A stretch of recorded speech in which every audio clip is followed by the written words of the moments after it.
नमस्ते मित्रों। हमने कहानी थोड़ी सी देखी थी, बराबर।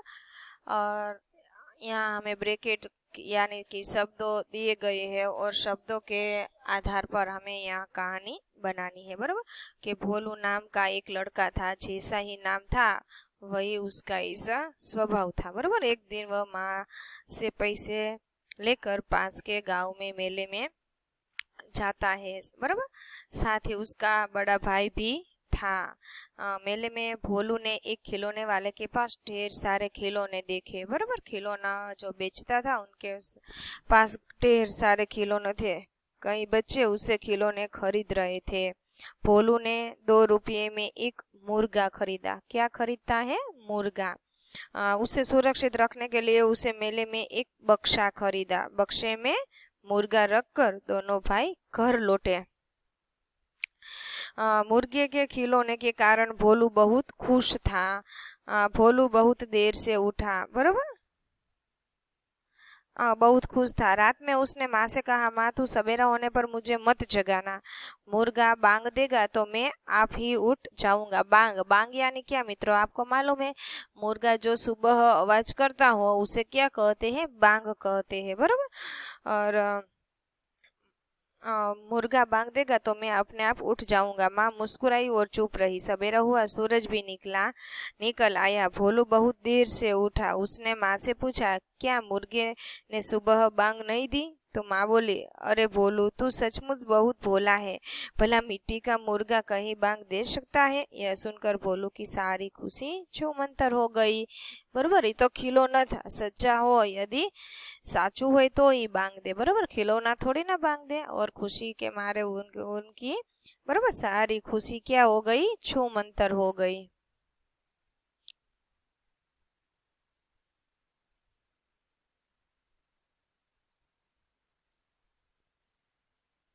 उसके बाद अपने गांव में बाढ़ आए तब उस समय आप क्या करोगे? गांव छोड़कर चले जाएंगे या गांव वालों की मदद करोगे? अपने विचार कारण सहित बताइए, बरोबर। तो હવે દાખલા તરીકે તમારા ગામમાં બાढ़ આવે છે, બરોબર, તો તમે શું કરો? તો કે मेरे गांव में यदि बाढ़ आ जाए तो मैं अपने गांव में ही रहूंगा और अपनी यथाशक्ति गांव के लोगों की मदद करूंगा, बरोबर। गांव पर आपत्ति आने पर गांव छोड़कर भागने में कायरता है। आपत्ति के समय अपने गांव वालों की मदद करना हमारा क्या होता है मित्रों? कर्तव्य होता है। मैं अपने पड़ोसियों और मित्र परिवारों को हर तरह की सहायता करूंगी, बराबर। मैं यथाशक्ति उनकी जरूरतों को पूरा करने का प्रयत्न करूंगी। उस समय यही मेरा धर्म होगा। तो हम साहस पूर्वक इस धर्म की पूरी तरह पालन करूंगी, बराबर। ऐसे आप लिख सकते हैं। नीचे दिए गए वाक्यों में रेखांकित शब्दों के विशेषण बनाइए और उनका वाक्य में प्रयोग। मित्रों विशेषण बनाना है और वाक्य का प्रयोग करना है। तो पहला शू आप्યું છે? उनकी ईमानदारी से सारा नगर परिचित है। तो ईमानदारी, ईमानदारी और ईमानदार, तो यह ईमानदार व्यक्ति है। हमारी अमीरी लोगों को उपयोगी होगी। तो इसमें अमीरी, तो अमीरी का अर्थ शू थाय? अमीर। तो के हम होटल में अमीर लोग ही आते हैं, बराबर। एम कह शकाय कि इस होटल में अमीर लोग ही आते हैं। हिमालय पर्वत की ऊंचाई देखने लायक है, बराबर। ऊंचाई, तो ऊंचाई तो शू आवे? ऊंचा, बराबर। तो के योग्यता से ही ऊंचा पद मिलता है। लक्ष्मीबाई वीरता पूर्ण लड़ी, तो वीरता तो वीर, तो लक्ष्मीबाई वीर पुरुष थे। वीरांगना अथवा तो एम पण लक्ष्मीबाई तो नहीं पण शिवाजी वीर पुरुष थे, बराबर। दूसरों की बुराई करना पाप है। तो बुराई तो बुरा, तो हमें बुरे लोगों से दूर रहना चाहिए अथवा तो हमें बुरे लोगों के साथ बुरा नहीं करना चाहिए, बरोबर। आप ये भी लिख सकते हैं। कहावतों का वाक्यों में प्रयोग कीजिए कि उल्टा चोर कोतवाल को डांटे। तो आनो मीनिंग शू थाय मित्रों? तो के गलती तुम्हारी है और दुष्ट तुम मुझ पर दे रही है, और वाह उल्टा चोर कोतवाल को। गलती सामे वाली व्यक्तिओने दोष आपड़ा ऊपर काढे, एटले के आपणे कही शकीए के उल्टा चोर कोतवाल को डांटे। न रहेगा बांस न बजेगी बांसुरी, तो टीवी के कारण तुम लोगों नहीं पढ़ सकते। तुम्हारे लिए यही अच्छा रहेगा कि टीवी ही निकाल दिया जाए। न रहेगा बांस न बजेगी बांसुरी, बधी મુસીબતની જડ શું છે? ટીવી. તો એને જ આપણે કાઢી નાખીએ, એટલે કે નો ટીવી હશે તો તમે જોવે ને એમ, બરોબર. 4 दिन की चांदनी फिर अंधेरी लान, એટલે કે कुछ देर के लिए सुख आना फिर वही हो, बरोबर. रामू को सिर्फ 2 महीने के लिए नौकरी मिली. 2 महीने होने पर रामू ने कहा 4 दिन की चांदनी फिर अंधेरी रात. अब पछताए होत क्या जब चिढ़ गया चूक गई खेत, बरोबर. तो कि राकेश परीक्षा में अनुत्तीर्ण हो गया तो परीक्षा के लिए पर्याप्त परिश्रम न करने पर पछता रहा था. उस समय आलसी बेटे से पिता ने कहा अब पछताए होत क्या जब चिड़िया चूक गई. समय वयो जाए પછી તમને ખબર પડે તો પછી શું કામનું, બરોબર. સમય વહી જાય, તમારે સમયની પહેલા તમારે સાવધાન થઈ જવું જોઈએ, બરોબર. એટલે આપણે કહી શકાય કે અબ ચીડિયા ચૂગ ગઈ, બરોબર. જબ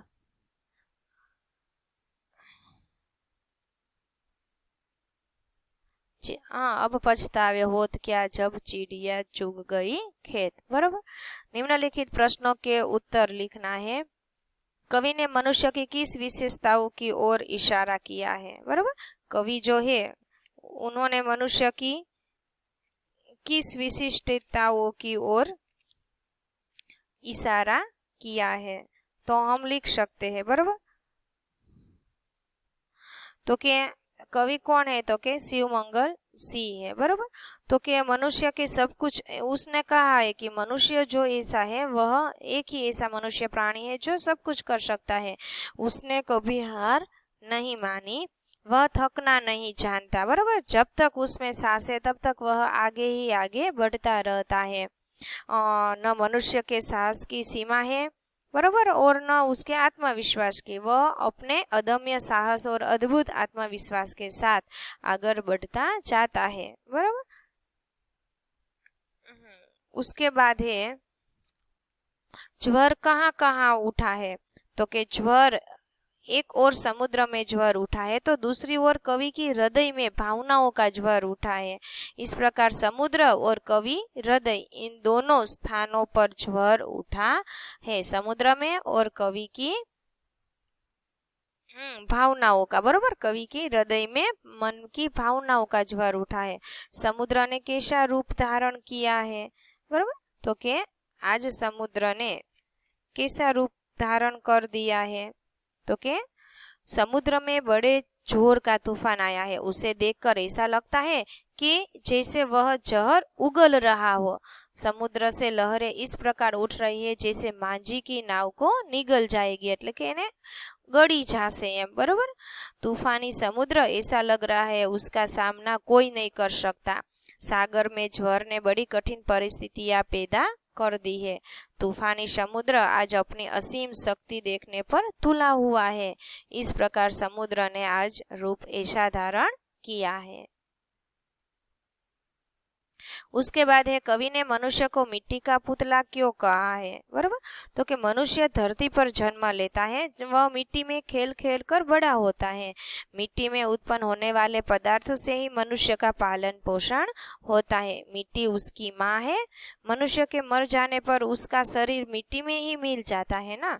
इस प्रकार मनुष्य अपने जन्म से लेकर मृत्यु तक मिट्टी से जुड़ा रहता है. मिट्टी से मनुष्य की इसी अभिन्नता के कारण कवि ने मनुष्य को मिट्टी का पुतला कहा है. मांझी का हाथ कब तक नहीं रुकता, तो के समुद्र अगर शक्तिशाली है तो मिट्टी का पुतला मांझी की भी कम नहीं है. उसमें अद्भुत साहस और अनोखी शक्ति है मनुष्य में, इसलिए वह कभी थकता नहीं है. जब तक उसके शरीर में प्राण है, बराबर, तब तक उसकी सांसों में चेतना है. तब तक मांझी का हाथ रुकना नाम नहीं लेता. जब तक उनके शरीर में प्राण है वह संघर्ष करना नहीं छोड़ता. इस प्रकार मांझी अपने अंतिम सांस तक कार्य करता है, बराबर. इस तरह आप अपने शब्दों में लिख सकते हैं.